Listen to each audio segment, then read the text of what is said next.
次に江藤拓君。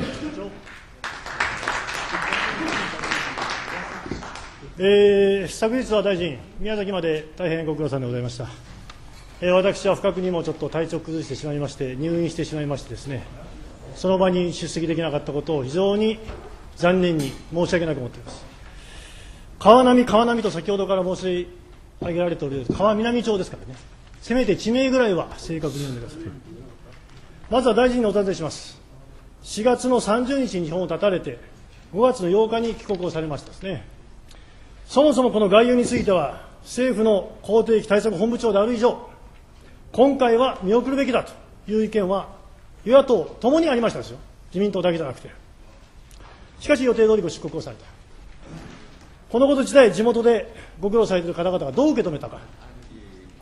中にはですね、我々は国から見放されたと。最高的責任者が言ってしまったと。そういった方もおられました。そして4月28日には、県の畜産試験場で発生してきた豚への感染が、一番恐れていた豚への感染、一般養豚農家への感染が確認され、帰国されました8日にはですね、30日には12例目でありましたけれども、帰ってきたときには56例目という爆発的な蔓延になってしまいました。その時にトップがいなかったんですよ、この日本に。これは非常に皆さん心細い思いをされました。その状況は外遊されてましてもですね、当然農林水産省のキャリアを通じて逐次報告がなされたでしょう。大臣はそれをお聞きになってですね、これはまずいと、予定をキャンセルしてでも途中で帰国しようと、そういう気持ちになったことはありませんか。お尋ねします。赤松大臣。4月の30日から議会のご承認をいただきまして、自民党、公明党、その他の野党の皆さん方の全体のご了解のもとに、予定通り行かせていただいたということでございます。ただ私は、口蹄疫の対策について、軽々しく考えたわけでもありませんし、それについては4月の発生以来、その夜中に、発生が確認されたんですけれども、その朝、直ちに対策本部を立ち上げて、そして、やるべき措置をし、知事ともその2日後でしたかね、議会の議長さん、関係の皆さんと一緒にお見えになって、知事ともいろいろ相談をし、いろんな対策も講じ、正式には4月の23日の日に第一の対策を発表し、そして合わせて、30日にこの第2次のまた、追加対策を行わさせていただいたということでございまして、またこういう時代ですから、リアルタイムで、仮にメキシコに行っておりましても連絡が取れますので、随時連絡を取りながら、先ほども少し申し上げましたけれども、一定の範囲の中で、なんとか封じ込めることが今できていると。しかし、その中で数は残念ながら、特に6日、7日ぐらいから増え出したという事実はございます。しかし、こういう場合にはこういう形でいこう。あるいは、山田副大臣には、現地でその前に、私はいる時ですけれども、行ってもらおうと。あるいは対策本部はこうなったときにはこういう形でやってほしい、あるいは、昨日出た、あれはこれが黒だった、これは白だったということを随時連絡取りながらやっておりまして、そのことについて、私が一人いなかったからといって、いささかも支障があったというふうには理解をしておりません。江藤君。ですね、最高責任者でしょう。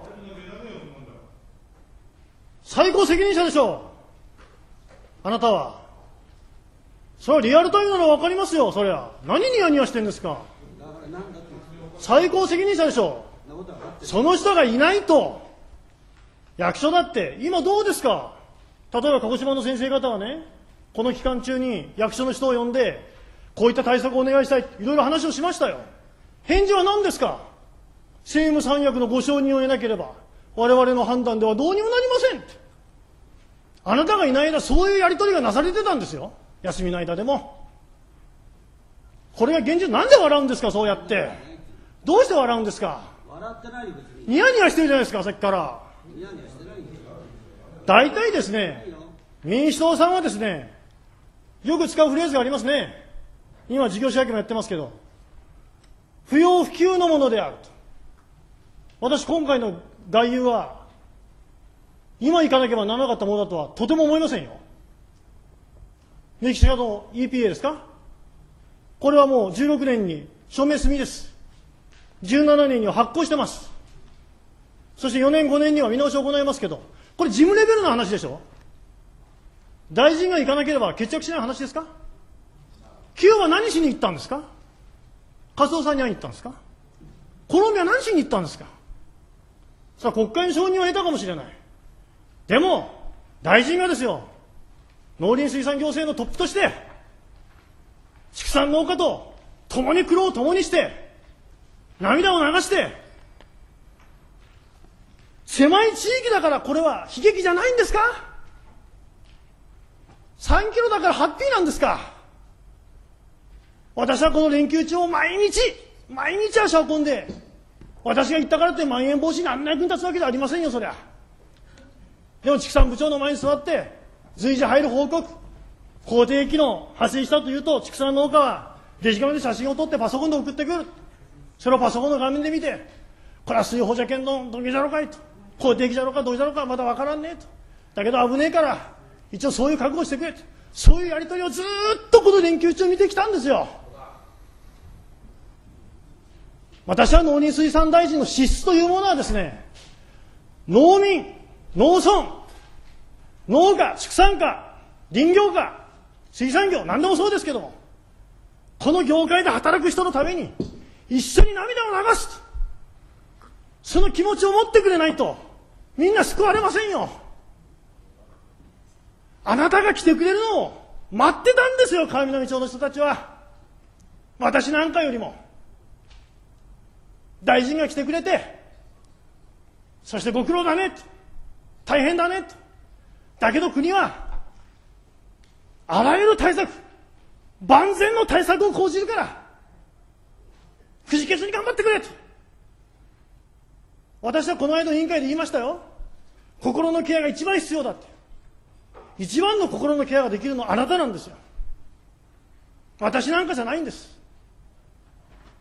大臣がお越しをいただいて、一言、直接生産者の方々の声を聞いてくださって、肩を叩いて、しっかり頑張れと言ってくださったら、今、みんなの心はここまで折れていない。川南町の人たちは今もう希望を失いつつありますよ。本当に。悲しくて悲しくてたまりません。質問たくさん用意してましたけども、木曜も金曜もやるそうですから、もうあまり質問はしません。あるお年寄りはですね、うちの繁殖母牛、この子のおかげで、うちは生計が成り立ってきた。孫にもお年玉をやれた。飯も食えた。でも、殺処分せないかんかもしれんと。たくさんって。その時は私はおい先短いんやから、一緒に植えてくれと。一緒に。ある酪農家はですね、